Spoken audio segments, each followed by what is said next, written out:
பெண்களுக்கு 1000 ரூபாய் மாசத்துக்கு கொடுக்கிறோம் என்று சொல்லி மக்கள் வரி பணத்திலேயே 1000 ரூபாய் கொடுத்து இன்னைக்கு ஒட்டுமொத்த தமிழ்நாட்டை கடனாளி ஆக்கினதான் இந்த ஆட்சியின் பெருமை.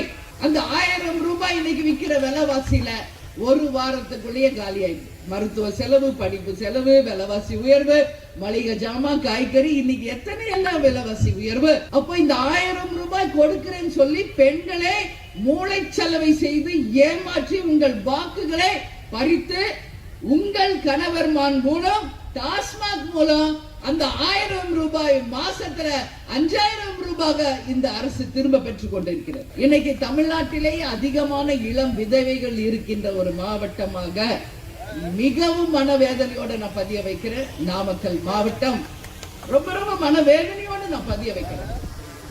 ஏன்னா மதுவுக்கு அடிமையானவர்கள் நிச்சயமாக ரொம்ப நாள் வாழ முடியாது.